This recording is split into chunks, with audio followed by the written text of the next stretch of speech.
Hey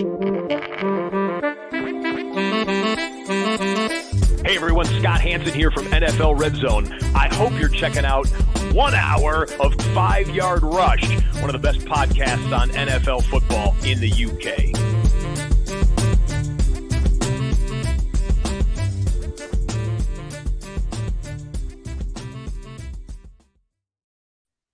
Good evening, Rush Nation, and welcome along to this week's Flagship show.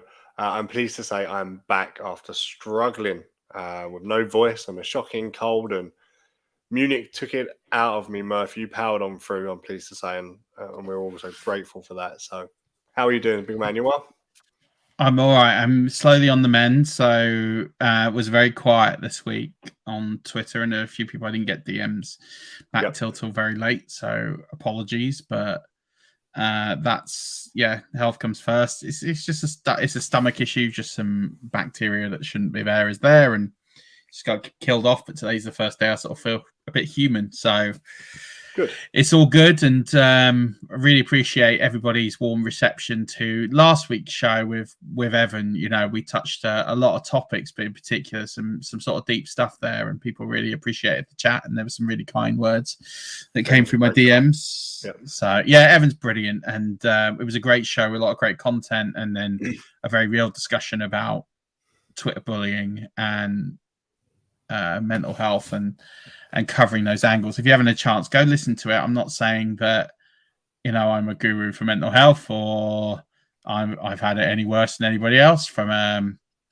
abuse perspective, but I would say that it's definitely it's a conversation needs to be had. We're both redheads. We're on the wrong side of that already. So exactly that. You know, I was telling someone the other day, you know, I've been bullied every day pretty much since I was 6 years old. You've embraced it and carried it. I run away from it. So it's one of those things, isn't it? I think it's not so much embracing it. It's just you have to get to a point in your life, don't you? Where you just think, all right, whatever. And we're not making light. I make ginger jokes. We're not making light of it either. Let's be clear on that. Oh yeah, 100%. You know, I've always said to people, like, I don't mind it if it's done to my face, and I'm part of the joke. That's fine. It's when it's behind your back or you're excluded because of your hair color.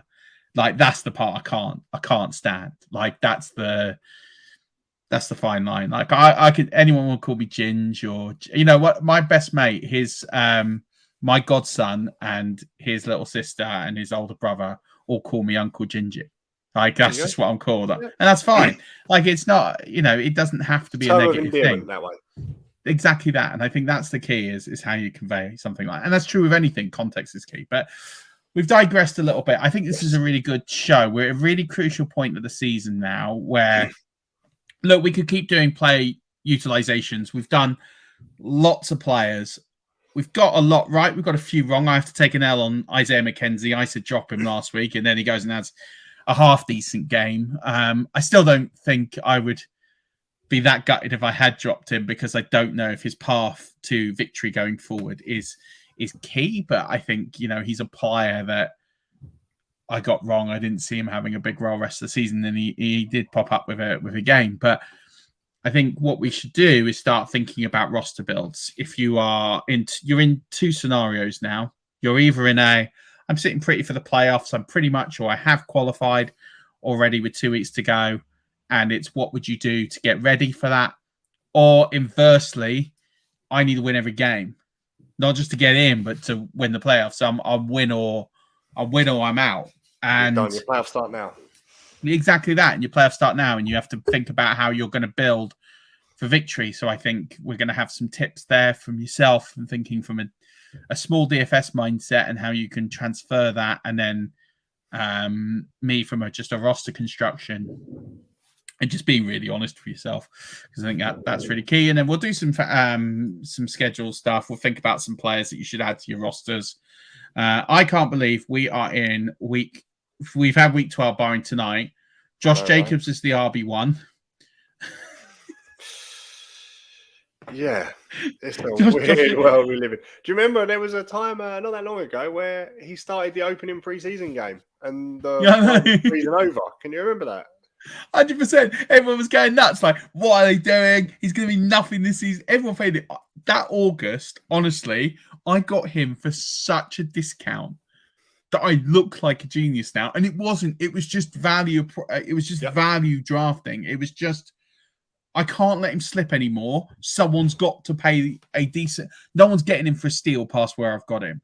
I did that in my Raz Bowl build. It was the same thing. He fell to the 5th round in the Raz Bowl, and it's a 14-team league. So I got him at the 502. So that's 28, 56, 58th overall. That's wild. Yeah. Like you and now he's paying dividends. But I think that's the thing. It's just about, I didn't necessarily rate his prospects, but I felt you had to take him. But it's interesting. You got Jamal Williams, RB10. Yeah, it's just a wild season. What's going on here? But anyway, we'll get to that. So I think Hi, Stacey. Hey, Stacey. I think let's get into then this discussion then about building your roster. Where are we going to start? We're going to start with the team that's in and now planning, or do you want to start with the guys on the bubble? Where should we begin? I think let's start with the ones where you're in, because I think there's not a huge amount of those, but I think those that are there are the ones that quite avidly either listen to the show or listen tomorrow to. When this week scores start ticking in, and you can look at the team in 7th and start going, well, I've got 2 games and 200 points. I'm going to be okay here. Exactly. They're the ones that need to start prepping for. Yeah, and I also think the conversation's harder because when you're thinking about your roster, if you're sitting here with 10 wins, 9 wins, 11 wins, 12 wins, your roster's got to be pretty stacked, right? And you might get to a point where there isn't anybody you'd want to change off your roster. That's okay. But I think you've got to have the honest conversation to look at every single spot on your roster and think about value opportunity. And there is some real quick wins from a roster perspective that you can take advantage of.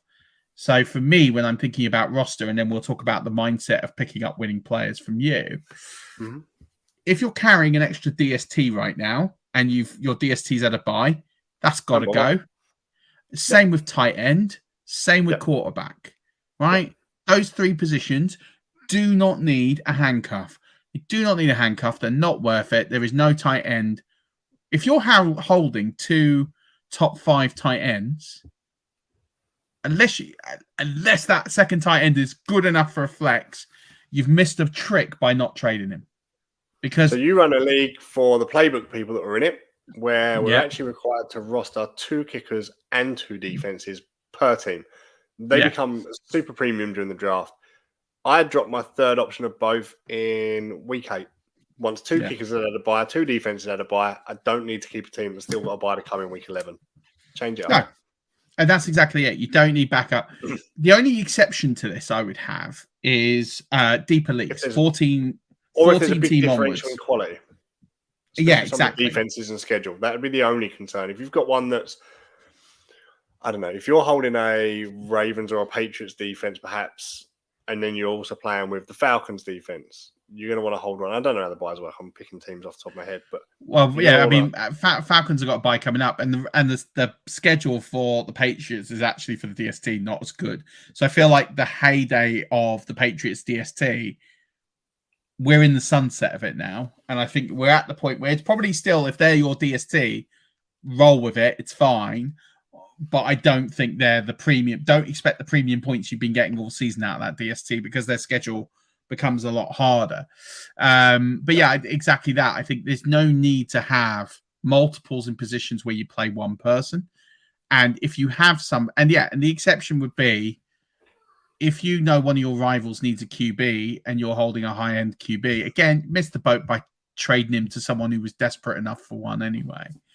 If your league's still trading, then great. I trade these people off your roster because in this situation, we're trading to the right people. Where you're in and done, I wouldn't worry about what other people need or don't need at this stage, potentially. I'd be looking at me and only me. I'm not caring if the guy in 7th needs a top QB to make it. Let him have it. I agree with 6th, 7th, 5th. Yeah. But if your rival in 2nd is stacked minus a QB. Yeah, but if you sit but let's say they've been streaming. 8-9 wins, perhaps, Or they've been playing Geno Smith all year. And, and all of a sudden... which is about to change. He's had a decent QB year, and now he's out of a job potentially. Yeah, exactly that. So I think there's a few scenarios where you can think about that and just be a little careful. But I think it's safe to drop virtually anybody that you're holding. Trevor Lawrence, Jared Goff, Tom Brady.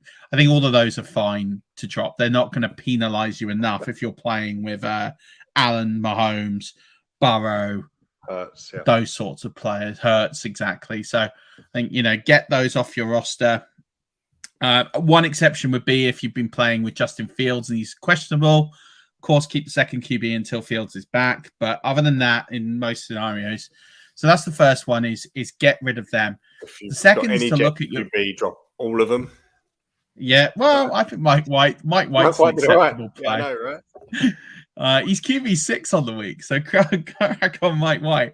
Then the next thing is to get brutal with your roster. Okay, So the biggest thing I find with teams that are on championship runs is they have an amazing starting lineup, a couple of stud bench players, and then some absolute dross. And what I mean by dross is not completely awful, but players that will never, ever make their lineup under any circumstances. And we looked at this, just quickly on that note, the guy we had on, and I cannot for the life of me think of his name, and I should do, who won the FFCC last year. I know it's a best ball competition, slightly different. Andy Singleton, yeah. Yes. And Andy's roster there, half of them there was upside picks at the time. They were late round dart throws that never actually scored anything for him. And that's kind of what we're looking at, even though it's redraft now. Yeah. And so there's players on people's rosters, Marvin Jones, Jerick McKinnon, these sorts of players who are absolute roster clogs. I would go as far to say that someone like, I'm going through some names, Michael Carter, potentially is a roster clog. Well, he's out for the season now, so you should be dropping him anyway. But yeah, he would be a prime example of that. AJ Dillon, I know he had an RB12 week this week, but his finishes before that were, I'm going to read them out in order. So 10 in RB in week 1, 36, 48, 33, 60, 22, 60, 43, 30, 37, 49. Then 12 this week. That's his finishes. Not good enough. Right, so why is he on your roster? When you're only ever playing him, and maybe you keep him as a handcuff, or maybe he is that high value handcuff, which if you can make that argument, fine. Tyler Algier, he needs to be off your roster. Benjamin needs to be off your roster. Rashad White needs to be off your roster. I know he's having an RB9 week this week, but the Bucs don't run the ball well. Rashad White. Yeah. If Fournette stays out, you've got an RB1 on your team there. Yeah, but I don't think he is going to stay out. That's my problem. I don't think he's going to stay out. I said weeks ago, the players that you want to look ahead to were players like Isaiah Pacheco. Yep. Isaiah Pacheco, since I've said that, is returned RB31, RB22, RB15. All right, RB31, not great. But it's all going in the right direction because he's playing easier teams that they're going to lead and they're going to run the ball more and the game script suits. So, this is where these little tidbits that we give you on utilization or buy low windows were important because this is where you should have these players on your roster already. But James Robinson, healthy scratch yesterday. He's got to go off your roster. Yep. So these are some players that you need to be brutal with and just say, why are they on your roster? Are they there to fill the space? And just be honest, is there ever a scenario where I think I'm going to put that player in? I can say the same about wide receivers. I almost think Drake London's droppable, right? I almost think he's droppable. What is he doing for you on your roster? In the last, let's go his last 6 weeks. Wide receiver 86, wide receiver 56, wide receiver 45, wide receiver 25, wide receiver 49, wide receiver 73 and counting this week. So he's going to be near at 80. And some of them weeks after Pitts has gone as well. So he's lost his only competition for targets and he's still not improved. Exactly that. So why is Drake London on your roster? You expecting this boom? And listen, you have to be prepared for the fact that these might just completely flip. But you've also got to play it big. And I think you've got to cut these players, move them off your roster and look at opportunities. I'd almost say Brandon Cooks because that quarterback situation is potentially in that same bracket. Brandon Cooks last week, where he finished as a top 35 wide receiver, all right, he missed 2 weeks, was week 4. Where's his upside? Doesn't exist. No. There is no upside for Brandon Cooks. So these are the players. Forget name values. Forget where you drafted them. Brandon Cooks, yes, I know you got him in the 6th round. It looks started well. They're changing QBs. They're not interested in winning, Houston. They've got the number 1 pick locked. Like, they're not interested in winning any football games. So they're not going to sling the ball in a negative part. We saw it yesterday. They're 30-0 down. You're talking about the perfect game script for a wide receiver to get a load of garbage points. And he finished wide receiver 43 and counting. Going to be nearer 50 by the end of the week. Got to go. And you've got to have that harsh reality of be really brutal with your roster. Get rid of these guys and then think about weekly plays. And this is where you come in, Dan, because you're more of a DFS mindset player than me. Yeah. You've won some good money this year on DFS. So got lucky once. Yeah. So, what are some tips when you're thinking about weekly, not as a weekly streaming play, but weekly high-end plays? So, like a situation you would look for where you think, yeah, he's low-owned and probably free on your waiver wire, but I actually think he's someone that in the right situation could go off that week. So with a DFS build, I invariably would look at, first, my gut instinct. I look at all the games, which ones I feel will be higher scoring, or whether both teams combined will be high scoring, or whether there'll be a blowout on one way or the other, and then factoring game scripts a lot more. I'm then looking at not just how defenses factor against wide receivers. I'm looking at how they factor against a wide receiver 1 or a wide receiver 2 or an outside receiver or a slot receiver, and trying to find those guys. Weather plays a big part, whether it be inside, whether it be outside, whether it be in the freezing cold and the pouring down of rain, as we've seen sometimes this year. And sometimes, look at Seattle. They have 2 really good receivers there. Metcalf seems to be the target hog. Lockett seems to be the winner. Sometimes it is just your gut as to which one you kind of fancy it's their week at that stage. Those guys aren't going to be available on the waiver wire, but there'll be some people about there that you'll need to pick. So, I'm generally looking at, if you're looking for stat-based stuff, I'd check the betting lines. I'd check what the over-under is on points and whether the bookies are anticipating it being a high-scoring game. And I'd also check the handicap on them as to whether the bookies feel there'll be a blowout one way or the other. And then I'd be looking at a high-scoring game, a team that's going to be less favoured within that game. And then I'd be looking at what their matchups are on offense against certain defense by position. Are they a team that are going to run the ball? They're going to be behind. Is the running back a PPR back? Is it a Cordarrelle Patterson that's going to get the receptions there? Or is it someone like a Pacheco who's not going to get as many? And then I'd be looking at, let's say, receivers. Is it going to be a slot receiver day or an outside receiver day? And I just kind of pick and choose that way, basically. But key facts, bookies don't get it wrong. They make a lot of money. Over, under on points, handicap differential.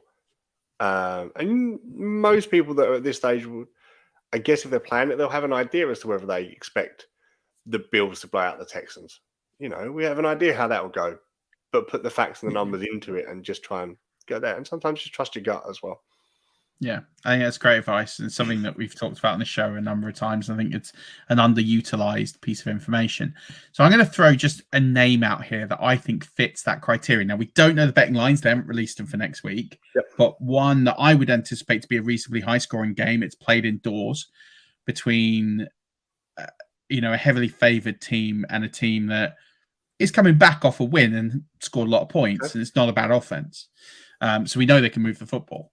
I'm going to go say Mac Hollins of the Raiders. He's 30% owned on Sleeper. They're playing indoors at home against the Chargers. At home, are they? Yep. At home against the Chargers. Yep. Like that to me seems the kind of matchup where I would rather have Mac Hollins we don't know the betting lines, but I'd imagine that the over/under will probably be near 50. Oh, they're up. 50, so I would guess they're 50.5. There we go. If you can find a 50.5, they're expecting to be high scoring. Raiders are plus 1.5, so not quite as blowout as perhaps some would expect. But the bookies certainly favour them to be behind and therefore throwing the ball. I think with the Raiders right now, I think it's hard. They're not on the field at the minute a good team, but people still believe they should be, and it's hard to let go of that mentality, actually, of this is a better team than they're actually performing at right now. It's definitely coaching issues. Yeah, and so for me, like I would play someone like Matt Collins, or at least have him on my roster this week. And I'm not saying I'd roster him every week, but he's someone I would roster over someone like Brandon Cooks or Drake London, which is wild, right? Yeah, it is. But if Devontae Adams goes down, you wandered into a wide receiver one there. They've already lost. Down tight, and Matt Collins has got the proof there in the target. So the other one in a similar situation I'll be looking at is I'm a fan of his anyway. Zay Jones coming off a big week. 100%. The Jags are at the Lions, another indoor game. The line on that one is 51.5. Two are worrying defenses. And the Lions, the Jags are actually, 1.5 unfancied. Lions are favourite. The Lions are favourite for a game. Hold on a minute. Well, they are because they've won. I mean, other than this week to the Bills, who won 3 straight before that. They pushed the Bills close. 3 straight. Just narrowly lost to the Bills. I think that's fair. I think that's fair that they're favourites in that game. Yeah. So someone like Zay Jones would be someone else I'd be looking at. And you said Marvin Jones to get rid of. Marvin Jones didn't have a bad game either today. He didn't. He didn't have a bad game. He's going to have games. If he scores touchdowns, he's going to have okay games. But he is so touchdown dependent. Correct. His peripherals are not good enough to warrant him being on your roster permanently. Now, if you like him for a play, like this week, that looks like a lineup where I think, okay, I might keep Marvin Jones because it's high scoring. They might target him in the red zone. He might get a touchdown. But you're chasing touchdowns. You're not chasing production. Whereas I would see someone like Matt Collins, I can see him having a 7 for 70 game. And that's 14 PPR points. And that's enough for someone, but it could be more. If you say Devontae Adams goes down, he has to sit out a bit of the game, that 14 can go to 24. And we've seen it with him this season, that can happen. So another one I'm looking at is Elijah Moore. With a change of QB in there. Elijah Moore's 29% owned in redraft. Oh my God. You and I are so on different spectrums here. It's not even funny. I can't advocate for this, and I'm going to tell you why. And then I'm going to let you advocate for one. It's a 45.5 over under on it. Jets are going to be behind in the game. The QB differential is good. They're playing the Vikings. You would believe from an own fan point of view that they're going to be behind in the game. They're riding a bit of a crest of a wave. His confidence is up. I think they look to get him back in the offense. He would be maybe not redraft wise here, but DFS, he was somebody I'd be putting in the lineup this week because he has the potential to perform. My worry about Elijah Moore is he is in 2 wide receiver sets. He's not playing in them. So he is almost exclusively behind Denzel Mims. So I would flip that and say Denzel Mims is the guy I'd want to play because Denzel Mims in a 2 wide receiver set is getting the majority of the work alongside Garrett Wilson. We know Garrett Wilson's the alpha, but if Garrett Wilson's being covered by good corners, we know that the opportunity in a 2 wide receiver set is going to go to Denzel Mims.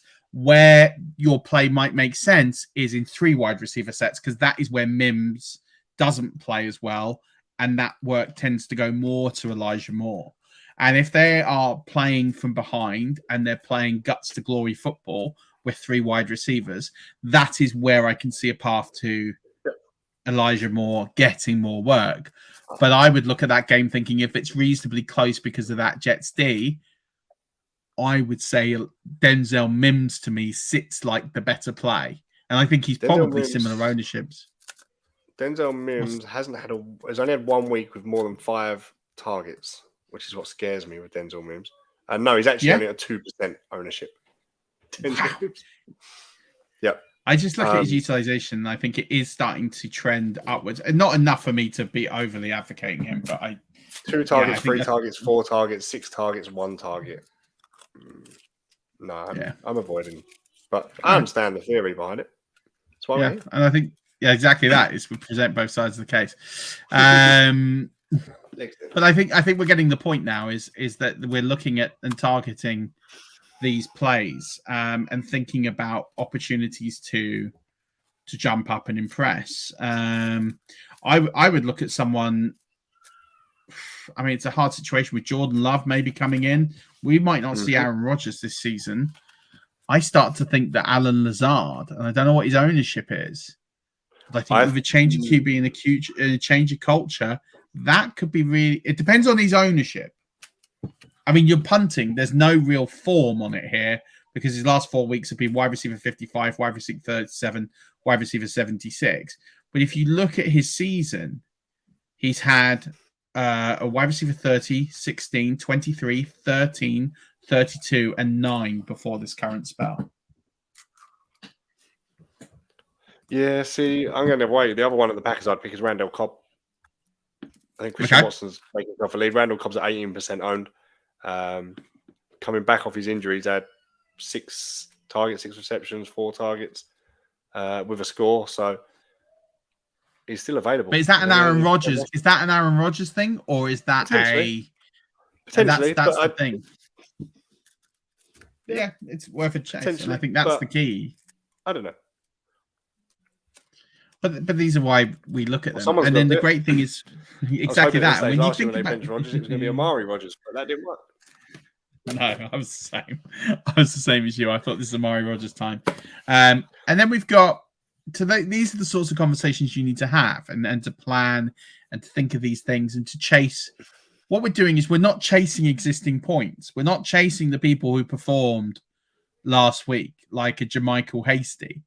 We're chasing potential volume plays or potential upside plays where the market or the fantasy league that you're in can't spot that opportunity because they're not listening to shows like this. They're not listening to other podcasts where they will identify that. So if you think about your bench, you've got 6 spots on your bench. Realistically, 4 of those spots you should be able to rotate every week if you wish. Yep. The other thing we talked about, and you talked about this off air, was picking up handcuffs. And I think it's an important time of the season to do that. You mentioned you're in a league where you just stacked yourself full of handcuffs because you're so far clear in first place. Well, I was just going to mention it. You talk about 4 spots. So this was one I'm guaranteed to play off before this week's scores. It's PPR league, 2 running back, 2 wide receiver, 2 flex. Pretty standard. My bench currently looks like Dontrell Hilliard, Damian Harris coming back off his injury. I had Elijah Mitchell in case CMC was to go down. It's backfired. Brian Robinson, and currently it's Treylon Burks and Garrett Wilson. And waiver claims just gone in. Chris Olave, bizarrely. And I have gone AJ Dillon to replace Elijah Mitchell just in case as a top handcuff. I get that. Yeah, so I'm looking at turning those wide receivers. Treylon Burks had a few good weeks. Ultimately, I don't think the Titans are going to be super pass heavy down the stretch. Mm-hmm. Chris Olave is available. I'll take Olave over Burks all day long. Probably would have replaced Garrett Wilson. Garrett Wilson had a very good week this week, so we'll hold him and just see if that form's going to continue on. Yeah, absolutely. Because even though Burks out of center now, so yeah, and even though Burks had a good week this week because he did in terms of his utilization, in terms of his numbers, they were about near 100% what we would expect. He's still not as good as Garrett Wilson. 6 targets, 4 receptions, 70 yards. And that's about what we can expect out of that. Is to me a Treylon Burks week, which is it's fine. It's fine. It's 11 points. 11 points ain't going to win your matchups. 11 points will leave you. He outscored Olave this week. Well, yeah, but that's because the Saints put up 0 points. Like it's pretty hard when they put up 0 points. Stacey asked if Mitchell goes. Go on. Yeah, I would as well. If Mitchell goes out, is there anyone on the 49ers you would handcuff? Me, realistically, no. We all thought Mitchell's role would be limited when they traded for CMC. And Mitchell in that kind of first week said that it's going to be viable. Obviously, if CMC does now go down and Mitchell goes out and CMC does go down, somebody's going to have to run the ball. Probably is it Tyrion David-Price? But I think they'll go back to heavy Debo from the backfield in that regard. If that be the case, I don't think they'll trust anyone enough to deal with it. I tend to agree, and I think you'll probably see some more use check, but not enough to make it worthwhile. And I think you'll get a combination of Debo, use check, TDP, and Jordan Mason. I think they're your guys, and I can't advocate enough. I don't think any of those three become starters. But I could have seen Mitchell becoming a regular RB1 if CMC went down. 100%. That's now gone. I would say for me the most glaring pickup, and I'm just going to check his ownership before I say this, but there's someone sitting on almost all waiver wires right now. I'm just checking his ownership before I say this. As a running back, he's 15% owned. Deion Jackson. Now, Deion Jackson, we've already seen could put up RB1 weeks. We know the Colts are probably not making the playoffs, right? Especially if they lose tonight. That's pretty much it. JT has played hurt a lot of the year. There is a realistic option where JT is benched. He's sat down for the rest of the year, because why would you run JT to the ground when he's hurt for no cause? Maybe Jeff Saturday thinks, let's do this. But I don't think they're messing with the franchise. I really don't. And I think when you look at that offense, he's the franchise player. So would you really, when he's played hurt all year, do you really expect him to come out and play in week 16, week 17 if there's nothing to play for and he's still hurt? If he's healthy, he might still play. But I think Deion Jackson, for me, looks like an automatic pickup, because he's someone that I can see coming in a week or two and putting up huge numbers, as we've seen when he's come in. He's put up really, really good numbers. In fact, he had 1 week he actually was the RB1, I believe. Yeah. So I'm just looking now, and he had,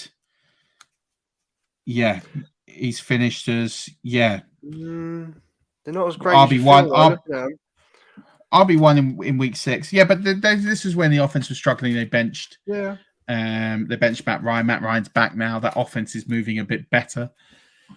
There's a bit of blood going in that team. I just think Deion. I'm looking at players and thinking they're on the roster. They're on the waiver wire almost exclusively in all leagues. And I think he's someone I would be looking to pick up, because if something happens to JT tomorrow, he becomes fantasy relevant. He's a top 24 running back in most leagues, with the opportunity to be a high end or low end RB1, or even have an RB1 week, as we have seen the overall RB1. So I think Deion Jackson is someone I would be dialed into. I look at strength of schedule for the playoffs, right? So I'd be looking at Nyheim Hines is someone that's quite low owned. If something happened to Devin Singletary, he's got an amazing fantasy playoff schedule. The same could be said, with Deonta Foreman, but I know he's probably heavily owned now. But Chuba Hubbard, if something happened to Deonta Foreman, Chuba Hubbard looks interesting because he's already taking work. So it's not like he's not worth exclusively playing as it stands right now. But if Deonta Foreman, who has injury issues, as we know, got hurt, his schedule in the playoffs is as good as any running back minus Zeke Elliott, because he's got the Steelers, which isn't the best matchup, and he's got the Lions and then the Broncos, which aren't bad matchups in the playoffs. So I think he's someone I'd be really interested in adding. Michael Hasty is another one at Jacksonville. Yeah, I think they sat Eddie in. He was fine. He was checked out. He was fine. They chose not to risk him. If that happens again, he goes down. Michael Hasty is another flyer. I mean, I doubt he's going to get. He finishes RB7 this week in the end. 5 receptions as well, which helps, and a score. Again, I don't think he's going to win you it, but he is someone that could take over that role. They got rid of Robinson. Hasty can pick up that work. Although, didn't they bring in? They brought in Darrell Henderson. Go on. So they brought in Darrell Henderson, didn't they? So it'd be interesting to see what they do there. But they have an interesting playoff schedule because they've got the Cowboys and the Jets, which is just gross, and then the Ravens. It's not a great playoff schedule, but again, it's worth. These are the opportunities you have to kind of explore. That there are decent opportunities to be had out there. Jaylen Warren would be another one for me. If Najee Harris has played hurt all year, maybe they sit him in the final games of the season. I know Jaylen Warren's hurt now, but if he comes back and he's fine, Jaylen Warren looks like somebody I would potentially see coming in. Brian Robinson, I think that boat has gone, but he was one when Travis he wasn't Homer. getting utilised. Travis Homer's a decent shout. I think that these are the sorts of backs that you need to think about rostering and getting rid of, the Jerick McKinnons. And I'm not just exclusively saying Jerick McKinnon because I don't like Jerick McKinnon. It's not that at all. I have nothing but respect for Jerick McKinnon. He fits the narrative perfectly. Anywhere? Probably not. But I don't think anyone. Oh well, good luck for Ronald Jones. But I think he had 4 carries this week and a target. I look at Jerick McKinnon, and he's the perfect player to not roster in fantasy football because he'll put up 3 top 24 wins. Mentioned, Murph, of all the names we just mentioned, the most rostered one of them is Ronald Jones. He is at 9% rostership.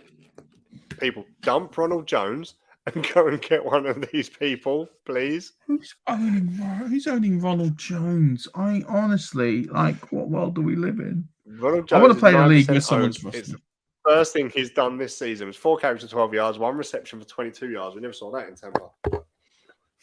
Jeez. That is not going to change. Whereas the situation around the other guys could change. And I think that's the key, is looking for. Hey, and we had it last year. We had Benny Snell. We looked at Najee Harris potentially sitting, and we looked at it, and it didn't come to fruition. Some of these won't work. But you need to be thinking the week ahead, not wait till Kenneth Walker goes down injured and then try and pick up Travis Homer. You're going to be fighting and struggling. If you've been clever, you've probably used some of your FARB throughout the year anyway, and you're going to be behind the curve on that one. So get them, stick them. Another player I'd recommend is someone who went off in last year's playoffs is Sexy Rexy Burkhead. Yep. Damian Pierce is not running the football well at the moment. He's not running the football well. He's been terrible the last 2 weeks. Sexy Rexy Burkhead in the playoffs. Maybe they sit Pierce. Maybe he is hurt. We don't know.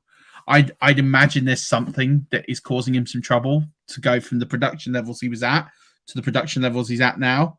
That's not just the offensive line's got really bad in the last 2 weeks. That's something behind the scenes that we don't know about. He's not been on an injury list, so I don't want to speculate, but I think we've got to be a bit careful.